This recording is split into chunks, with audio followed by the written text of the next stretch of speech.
magazine is now going into the home of executive chef Pawan Mahendro, the executive chef of Jaipur Grille.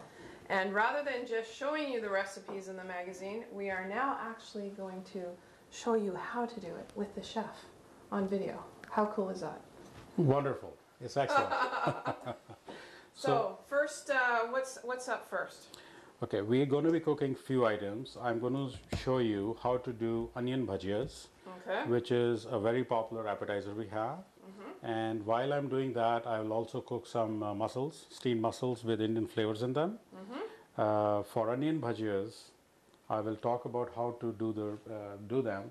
Basically, you take Spanish onions, you slice them little thick, and you mix them with chickpea flour, which is right here, just for you to see.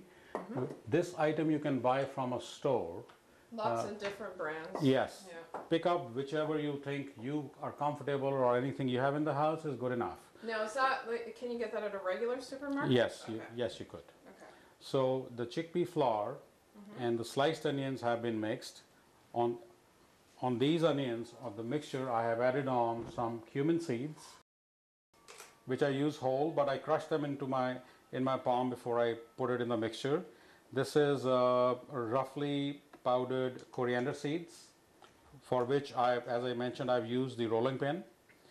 There's turmeric powder in there, crushed chili peppers, and salt. All this goes into the mixture here. Then I sprinkle a bit of water, and I have mixed them into like a little batter. So I'm going to be starting this onions here. So this is the mixture we prepared. Okay. So that I'm just going to take just a little bit of this. Now you wet your hands before that, right? Cold water? Yeah.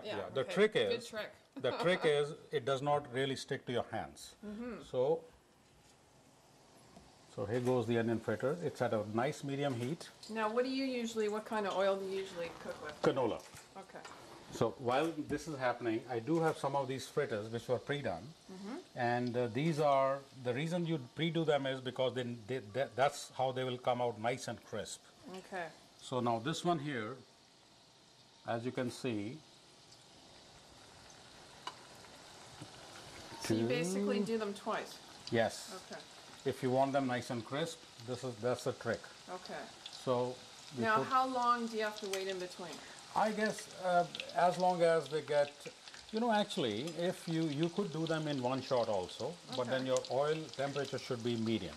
Okay. It should not go very high. Right. So that's when they cook slowly and they'll become nice and crisp. Now this is the one we had added on initially. So as you can see, I can cook this through also because it is in a medium heat. Now even though they are being deep fried, I would just turn them over. As you can see, Birgit, on the bottom they're getting a little darker. Yeah.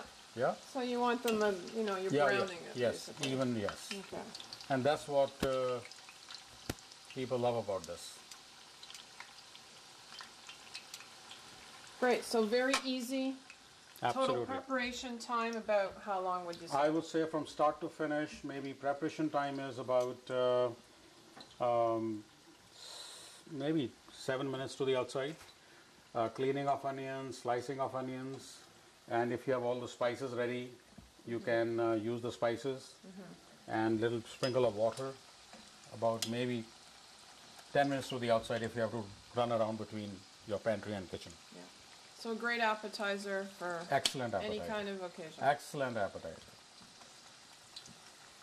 Now, do you actually have that with sauce at times? Yes, I definitely have some tamarind sauce. I have some mint sauce.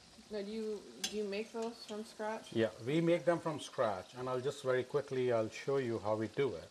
Okay. Tamarind chutney, the way we do it is we soak a tamarind. It comes in a packages in a pulp, and I will just show you. I think I should have one here. Oh yes, it is. So we buy this tamarind, and you can buy this also. Okay, good. So this pulp is soaked. I would soak it like overnight in water, and then just boil it quickly. Once it is boiled, we mush it up, and then we strain it for seeds and pips and everything.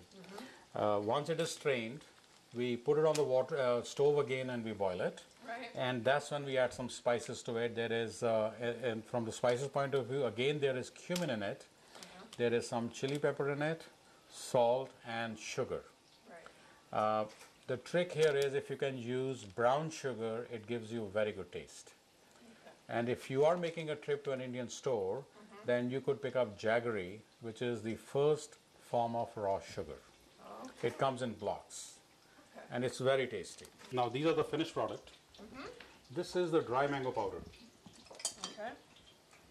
And there is a little bit of salt used in it so that it does not become a clump. That's the only reason it stays like this. Right. So we sprinkle a hint of this onto the bhajias. Now they are onion bhajias. And as a dish out, we take a bit of this just for color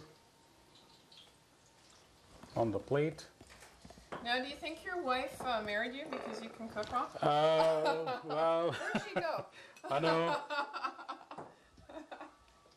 I know. I'm going to have to ask her when Yeah, she gets back yeah. in here. Actually, I think probably, there was a story Post Magazine did on us Yeah. where they asked a similar question. Yeah. In fact, I used to give her all these, we were actually dating and all, and I used to give her all these recipes. I was in catering college, and she was doing her BCom and Bachelor of Commerce. Yeah. So we would always meet in the afternoons, and I would always give her some recipes, and she would go and try home with her family, on her family. They were the guinea pigs. Yeah.